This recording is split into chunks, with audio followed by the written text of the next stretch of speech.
நான் சாவித்திரி கிச்சன்லேருந்து பேசுகிறேன். இப்போ ரெட் சிக்கன் செய்யலாம் வாங்க. ஒரு கடாயை வச்சுக்கலாம்.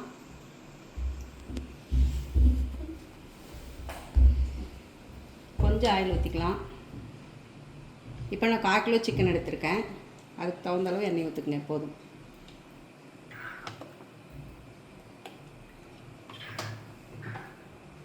எண்ணெய் காஞ்சதும் ஒரு சின்ன தக்காளி இது போதும், இதை கட் பண்ணி போட்டுக்கலாம்.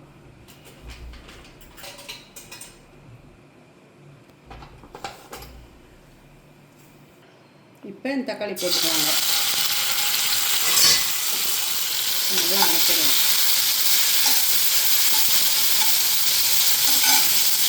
கொஞ்சம் சால்ட் போட்டுக்கலாம் வணங்குறதுக்கு.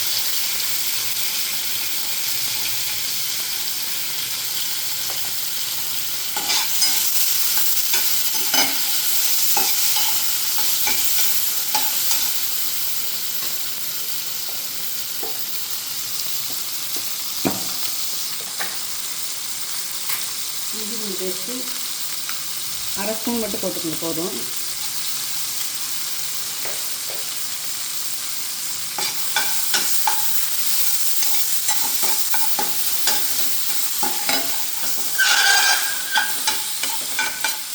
நல்லா வணங்கட்டும்.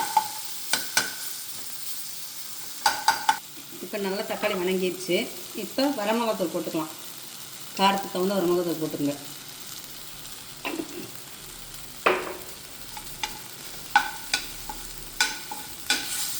நல்லா வணக்கிடுங்க.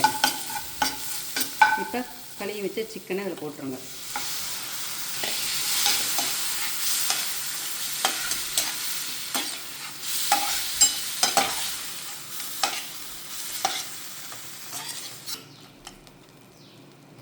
இப்படி நல்லா வணக்கிடுங்க. வணக்கி லைட்டாக தண்ணி ஊற்றி ஒரு 10 நிமிஷம் வச்சுருந்தீங்கன்னா வெந்துடும்.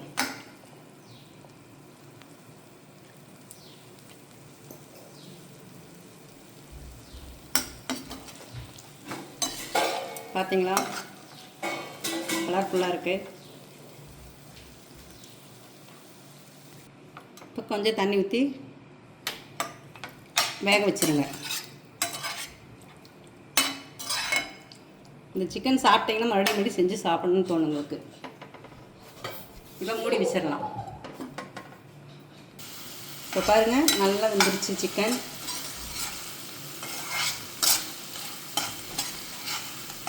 மறுபடியும் சொல்கிறேன், 1/4 கிலோ சிக்கன், ஒரு தக்காளி, 1/2 ஸ்பூன் இஞ்சி பூண்டு பேஸ்ட்டு, வரமிளகாத்தூள் உங்களுக்கு காரத்துக்கு தகுந்த மாதிரி போட்டுருங்க.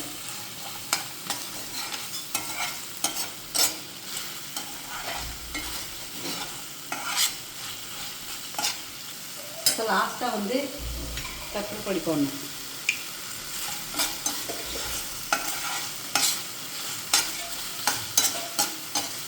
இது நீங்கள் சாப்பாடு அப்படியே பெசஞ்சு சாப்பிட்டுக்கலாம்.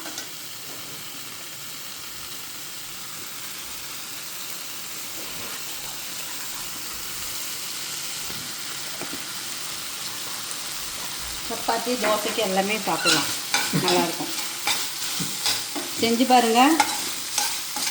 கமெண்ட் பண்ணுங்கள், சப்ஸ்கிரைப் பண்ணுங்கள், லைக் பண்ணுங்கள். பாய் பாய்.